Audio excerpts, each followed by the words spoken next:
साथियों सलाम, नमस्ते, सत श्री अकाल और जय भीम जोहार।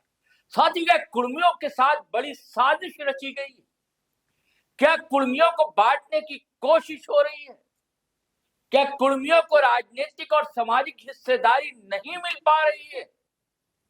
ये सारे सवाल प्रमुखता से अब उठ रहे हैं और इसे उठाया है आजसू पार्टी के सुप्रीमो सुदेश महतो ने। उन्होंने कहा कि लगभग 1.5 करोड़ की आबादी है कुर्मी समुदाय की और इसे 3 स्टेट में बांट दिया गया, बिखरा दिया गया है और ये सब राजनीतिक साजिश के तहत किया गया है। ये सारी बातें सुदेश महतो ने की। वही सुदेश महतो जिनका कभी कुर्मी समुदाय पर, उनके वोटरों पर एक छत्र राज हुआ करता था, उन्होंने उसका भी जिक्र किया कि हमारी पार्टी आजसू ने मिलकर झारखंड आंदोलन में हिस्सा लिया और बड़ी भूमिका रही इस राज को अलग करवाने, लेकिन उसे जो हिस्सेदारी मिलनी चाहिए थी इस समाज को, वो आज तक नहीं मिल सकी।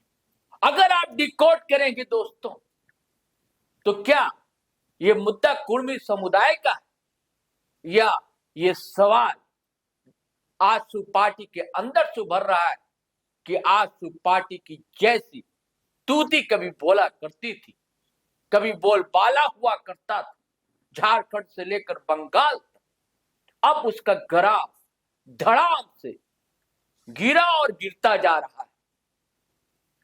क्योंकि विधानसभा चुनाव के समय आपने देखा, क्या ये बेचैनी है सुदेश महतो की या आजसू लीडरान की? वो नाम नहीं लेते, लेकिन इशारा क्या भारतीय जनता पार्टी की तरफ है या संकेत jail camp supremo Jairam Kumar Mahto की जानिब है? अगर आप समझने की कोशिश करें तो कुछ ऐसी ही बातें उभर कर सामने आती। देखिए, विधानसभा चुनाव झारखंड का आपने देखा कहां से कहां पहुंच गई ये पार्टी। जिस पार्टी का कभी डिप्टी सीएम हुआ करता था, खुद सुदेश महतो हुआ एकमात्र विधायक, वो भी कुछ ही मतों से जीत सका। और वहीं 14 सीटें एनडीए की जो अगर पिछड़ी तो उसके पीछे जेल कैंप का हाथ रहा है, जयराम कुमार महतो का हाथ रहा है। ऐसी खबरें चली और ये सच्चाई। उसके बाद निकाय चुनाव देख लीजिए। निकाय चुनाव में भी घोषणा ही कर दिया था सुदेश महतो ने कि हमारी पार्टी घोषित तौर से किसी को समर्थन नहीं देगी। स्थानीय इकाई अपने स्तर पर अगर चाहे तो उम्मीदवार को समर्थन दे सकती। और बंगाल देख लीजिए, एनडीए के प्रमुख घटक दल है, लेकिन वहां एक सीट भी बीजेपी ने नहीं दिया। बाघमुंडी में पिछले बार उम्मीदवार था आजसू का, अच्छे खासे मत भी बटोरे थे, लेकिन इस बार नहीं। और तो और साहब, आपको कुर्मी आंदोलन याद होगा। कुर्मी आंदोलन के हीरो माने जाते बंगाल के अजीत महतो। पर अजीत महतो जो कि बड़े करीबी माने जाते हैं सुदेश महतो के, तो अजीत महतो ने अपने बेटे को भाजपा से टिकट दिलवाने में कामयाबी हासिल कर ली। तो अगर आजसू नेता कहते हैं कि अपने लोग ही, तो क्या इशारा उधर भी है क्या अजीत महतो की तरफ? कई बातें उन्होंने कही है दोस्तों, और सुदेश महतो ने कहा है कि दिशाहीन करने की कोशिशें कुर्मी समुदाय की।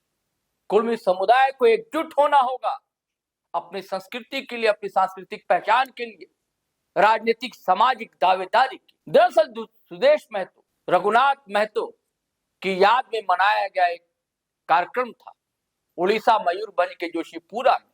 वहां पहुंचे थे, स्वाभिमान समावेश रैली और सभा।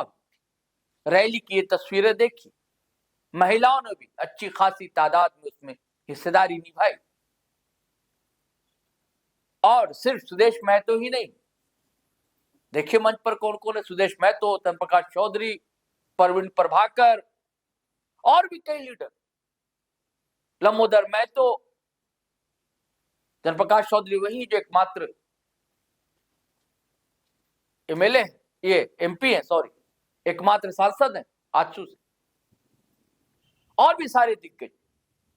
कुर्मी सेना ने इसका आयोजन किया था, वही सारी बातें रखी।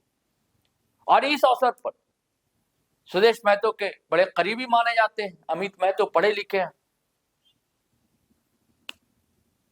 तो उन्होंने भी जो बातें रखी वो भी लगभग वही है जो सुदेश महतो ने करीब करीब कही। तो मैं चाहता हूं कि आप सुनिए कि अमित महतो ने कहा क्या है, उसके बाद फिर हम बातों को आगे बढ़ाएंगे। कि आज हमारे कुर्मी जनजातीय समुदाय के साथ एक धोखा हो रहा है, एक छलावा हो रहा है। झारखंड, उड़ीसा, बंगाल में सामाजिक रूप से पिछले 75 साल से हमारा समाज अपने हक अधिकार की लड़ाई लड़ रहा है। ये तो एक प्रोपेगेंडा था, एक धोखा था, एक नया पॉलिटिकल साजिश आज हमारे समाज के साथ किया जा रहा है। जितने भी हमारे समाज के, आप सुने होंगे झारखंड में सुनील महतो जी का मर्डर हुआ एमपी रहते हुए, जितने भी हमारे निर्मल दादा थे, जितने भी बड़े लीडर थे, सबका मर्डर हुआ है। और आज के दिन पे पॉलिटिकल मर्डर किया जा रहा है। वो कैसे, मैं आपको एक लाइन में समझा देता हूँ। हमारे झारखंड, उड़ीसा, बंगाल में सबसे बड़े पॉलिटिकल चेहरा सुदेश दा थे, जो कि हमारे समाज का डिमांड का बात हो या कोई भी हक अधिकार की बात हो, वो लेके वहां पर दिल्ली में रखने का काम करते थे। यही चीज हमारे जो दुश्मन लोग हैं, वो अन्य पार्टी के पॉलिटिकल लोग हो सकते हैं, हमारे समाज के अंदर ही कुछ प्रोपेगेंडा के साथ, साजिश के साथ उनको बैठाया गया सामाजिक आदमी हो सकता है, इनको गिराने का काम किया है। मैं आपको एक बात बता देता हूँ, पिछले 85 साल में सिर्फ एक बार ही ऐसे मौका मिला था 2024 चुनाव से पहले कि हम लोग इस देश के सबसे शक्तिशाली आदमी जो बीजेपी के होम मिनिस्टर हैं, उसके सामने बैठ के हम लोग अपना हक अधिकार का बात रखे थे, और वो सुदेश दा के लीडरशिप में। आज कुछ लोग साजिश कर, इस चीज को समझना पड़ेगा। हम लोग इस तरह का सिर्फ सामाजिक कार्यक्रम तो करते हैं, भीड़ भी दिखाते हैं, लेकिन उस राजनीतिक चेतना को समझ नहीं पाते हैं। तो आज हमें सामाजिक जागरूकता के साथ राजनीतिक चेतना को समझना पड़ेगा। हमारे पीछे जो साजिश किया जा रहा है, कुछ लोगों को हमारा ही समाज से लॉन्च किया जा रहा है, ताकि जो आपका बड़ा पेड़ है उसको वो काट के गिरा दे, और जब नया पेड़ बड़ा होगा तो उसको भी साइड कर दिया जाएगा। तो मैं इनडायरेक्टली आपको बता रहा हूँ, उड़ीसा में अभी इस तरह का नहीं है।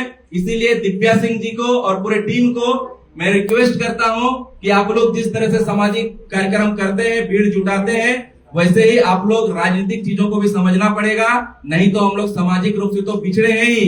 आज आपको हमको बताते हुए दुख होता है कि यहाँ पर प्योर कुर्माली हम लोग नहीं जानते हैं, मिक्सिंग हो गया है। मिक्सिंग हो तो ओहलाई देखा मैं एलाक प्योर कुर्माली टुकुन कहम तो ओहलाई मैं तोहरा के रिक्वेस्ट करई हन दादा आहा एलाक ओकरा निजे वक्तव्य रखता मैं रिक्वेस्ट करई हन जे तोहरा निजे भाषा, निजे नेगाचारी और निजे सामाजिक और राजनीतिक चेतनाटाके भालो करे बुझबे, रील देखी करे तोहरा डाइवर्ट नहीं हेबे है, तोहरा घर जाई करे सोचबे है कि हमर निजे कौन लोगता है के जे हमके दिल्ली तक ले कर जाई पारता नी हेले खाली रील देखी और नाची हमर सामाजिक और राजनीतिक एकता भांगी जाते। तोहरा झारखंड देख ले ना, सुदेश दादा जैसे आदमी को लोग हराने का काम किया, पॉलिटिकली साजिश करते हुए। इस चीज को समझिएगा।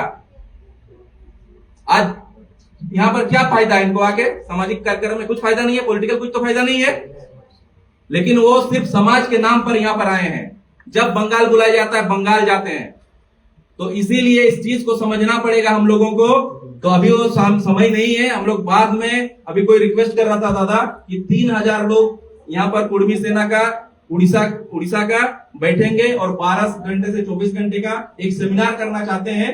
वो दादा रिक्वेस्ट किए थे, कहाँ के दादा? ठीक है, तो हाँ, तो इसीलिए हम लोग उस तरह से भी कार्यक्रम करेंगे।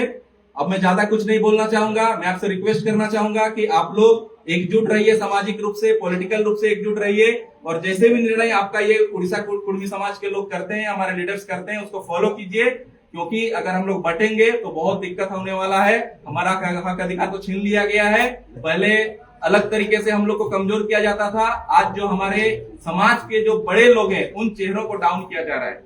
तो मैं ज्यादा कुछ नहीं बोलूंगा, बस इन्हीं शब्दों के साथ आपसे रिक्वेस्ट करूंगा कि आप लोग एकजुट रहिए, सामाजिक पॉलिटिकली हर तरह से, और मजबूत रहिए। धन्यवाद।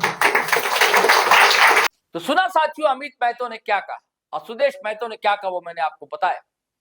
अमित महतो वो सारी बातें कह रहे हैं, डिकोड करने की बात कहते हैं ना, हालांकि खुलकर बताइए अमित महतो ने, और कहा कि बटोगे, आगे की लाइन नहीं बोलूंगा जो योगी साहब ने कहा, लेकिन ये कहा बटिए मत, यानी कुर्मी समुदाय बटे नहीं, एकजुट रहे और साजिशों का शिकार ना हो। जी हाँ, चलिए साथियों फिर चलते हैं, नए वीडियो के साथ हाजिर रहेंगे। आपसे गुजारिश है, आपने अगर हमारा चैनल सब्सक्राइब नहीं किया तो कर लीजिए। वीडियो हमेशा की तरह धड़ाधड़ फटाफट खटाखट शेयर कीजिए, लाइक कीजिए, कमेंट कीजिए, और फेसबुक पर भी आइए, इसी नाम से हमारा पेज है, उस पेज को फॉलो कर लीजिए, वहां भी आपको नियमित वीडियो मिला करेंगे, और अपनी राय भी दर्ज कराइए। वीडियो धड़ाधड़ कही दिया, लाइक कीजिए, कमेंट कीजिए, फॉलो कीजिए। चलिए साथी चलते हैं, आज्ञा दीजिए, इजाजत दीजिए। जय हिंद, जय भारत।